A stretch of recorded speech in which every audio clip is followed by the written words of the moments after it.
Вы смотрите «Актуальное интервью», в студии Петр Васильев. Здравствуйте. Район Залога в Якутске славится множеством сохранившихся старинных построек.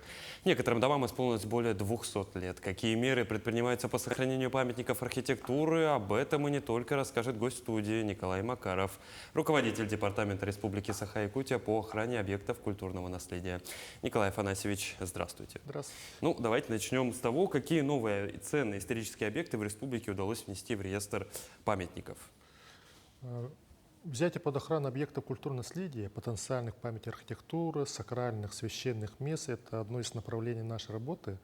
И последние годы мы их делаем приоритетными. Это довольно-таки сложный и дорогой процесс, и долгий. Мы в настоящее время уделили внимание к священным сакральным территориям. Вот за последние недели, например, мы взяли под охрану место захоронения 9 шаманов в селе Тумул Хангаласского улуса по инициативе администрации Тумульского наследия Хангаласского улуса. Именно тут очень важное значение имеет позиция главы наследия Сахая Васильевна. Благодаря ей нам удалось это сделать. На позапрошлой неделе мы оформили как выявленный объект культурного наследия место, где Кулаковский Алексей Елисеевич поставил 3 серьга. Это местности Асакай, Онхойского наследия, Верхоневильевского улуса. Далее мы готовим экспедицию по селе Едей и Синск Хангаласского улуса, а также по долине Эркяне. То есть поэтапно мы намерены взять наиболее ключевые места под охрану, чтобы они не стали местом разработок или не стали местом строительства. Николай Афанасьевич, ну, насколько я понимаю, география, она обширная. Это не только крупные города, но и такие маленькие поселения. Да. Насколько я знаю, в начале создания вот этого вот департамента по охране объектов, там в списке значилось 500 объектов. Какая работа, сколько сейчас в списке содержится объектов? На сегодня в списке находится 1853 объекта. Список обновляется или сокращается. Допустим, вот 2 объекта внесли, и список с прошлой недели уже изменился. До этого список, как ни странно, был сокращен, потому что мы оттуда убрали 24 объекта уже разрушенных, утерянных. Это примерно с 20-х годов прошлого века они были утеряны, мы их постепенно выводим, до этого проведя очень большую экспертизационную работу. Соответственно, на сегодня мы разделяем и памятники археологии, которых большинство больше 1100, и памятники архитектуры, которых около 800. Поэтому тут несколько видов памятников мы отдельности сохраняем. Совершенно другие методы охраны имеют памятник архитектуры, совершенно другое сакральное место. И совершенно другой памятник искусства, например, типа памятника Ленину, который мы сегодня реставрируем. Ну, тем не менее, цифры показывают свою, гораздо больше объектов стало. Да, мы стараемся все это упорядочить. Другое дело, мы их должны все паспастеризировать и внести в каталог, в реестр государственный. Ну, давайте вернемся к Залогу. Удалось ли наделить все старинные дома Залога статусом культурного наследия? Насколько это трудно сделать? Из порядка 50 объектов Залога охраняемым являются 3. Но мы намеренно пока не спешим в этой деятельности, потому что понимаем, если как только мы возьмем под охрану тот или иной объект, очень сложно будет потом его реставрировать, потому что сразу возникает множество требований к этой сфере. Это экспертиза, это привлечение специальных лицензированных организаций, то есть удорожание и в пространственном таком отношении сложности будут. Мы их берем постепенно. На сегодня там восстанавливается дом Сорнамаллана, дом Манетагула, дом художника Валериана Васильева. Они уже восстанавливаются. На подходе планируем уже восстановление дома Софьи Петровны Сидоровой и ряда объектов. Чапалова 5, Чапалова 4 тоже будем планировать. Как только мы их будем восстанавливать, мы будем рассматривать вопрос их охраны. То есть это будет долгий процесс. Но тут нужно понять, что мы не используем пока бюджетные средства. Все эти восстановительные работы идут частными инициаторами, спонсорами. А что вот впоследствии в этих восстановленных домах будет? Это будет дом-музей или там поселятся потомки? Человек, когда восстанавливает дом, они заключают концессионное соглашение с администрацией города Якутска. Допустим, я хочу восстановить дом. я обязуюсь отреставрировать этот дом, и администрация мне его дает в аренду на 49 лет. Вместо этого я имею право туда разместить то, что я предполагаю. Возможно, это будет гостиница, возможно, будет магазинчик или кафетерий и так далее. То есть это будет мое арендованное помещение. А насколько это этично вот с точки зрения, так скажем, культурологического наследия меценатам размещать в бывшем там в чем-то доходном доме магазин? Это мировая практика. Это мировая практика, когда государство не до всех памятников архитектуры, к сожалению, сегодня может быть выделено бюджетное средство. И, как говорится, незачем. А вот частный инвестор может свои средства вложить и использовать этот объект. И нам выгодно, потому что памятник восстанавливается. Допустим, дом Сумран-Улана, он был давно заброшен, сгоревший и, откровенно говоря, разрушающийся. Мы его выделили частному инвестору, он восстанавливает. И он будет размещать там школу. И будут там учиться дети. Я думаю, что это прекрасно. Николай Афанасьевич, ну, согласен, когда памятники получают вторую жизнь, это действительно прекрасно.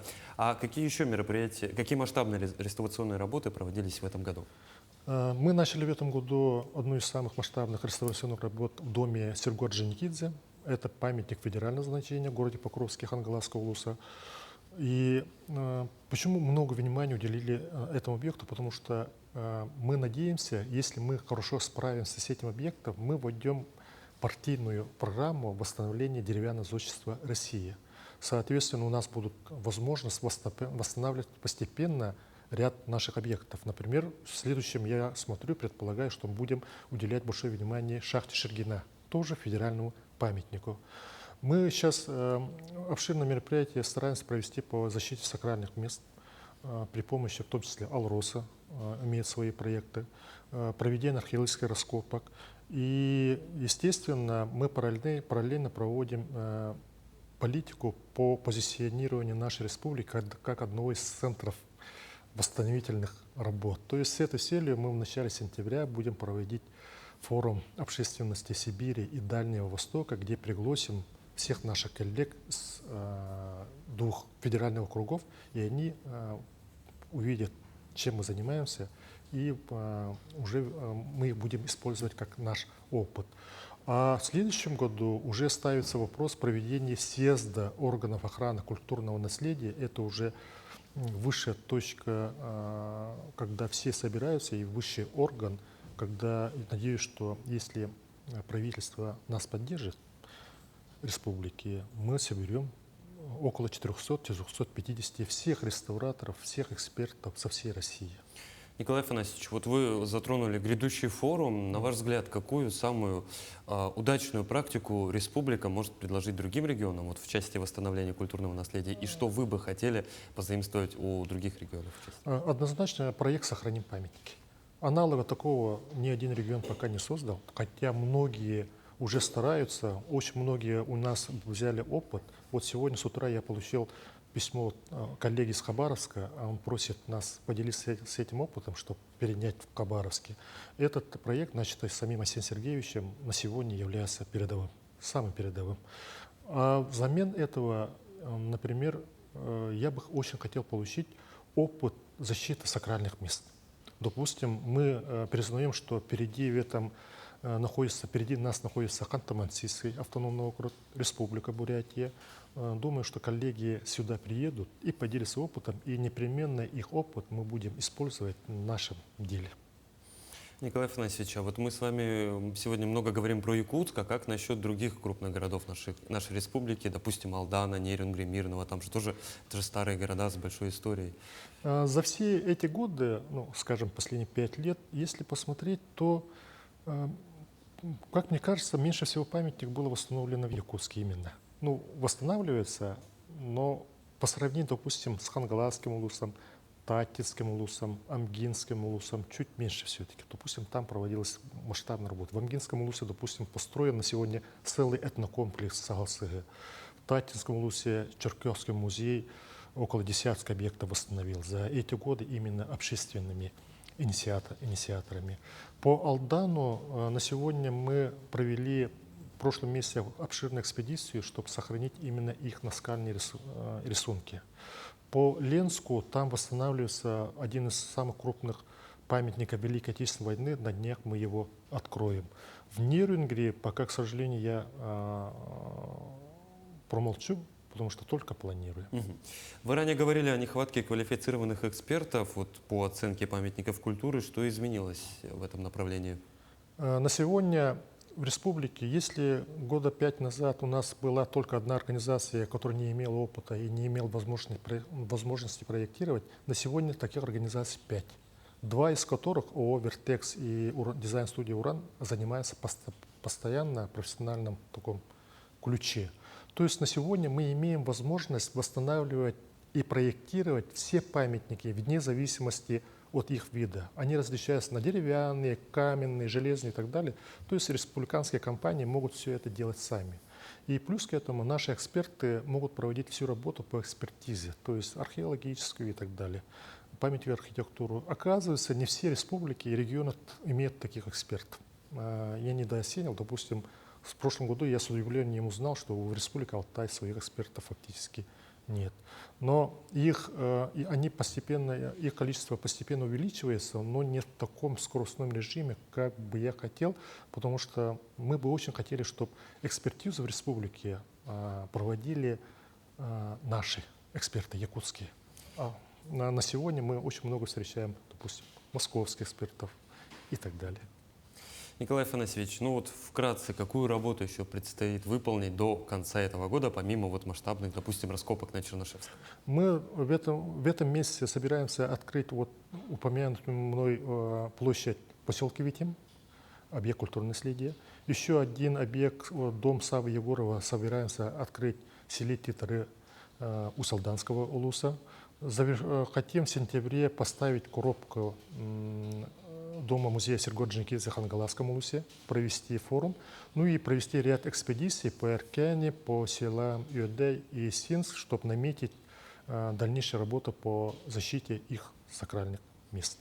Николай Афанасьевич, ну, я уверен, что нам предстоит еще много интересного и открытий, и достижений. Спасибо, что пришли к нам в студию, ответили на наши вопросы. Но я напомню, вы смотрели программу «Актуальное интервью». До новых встреч!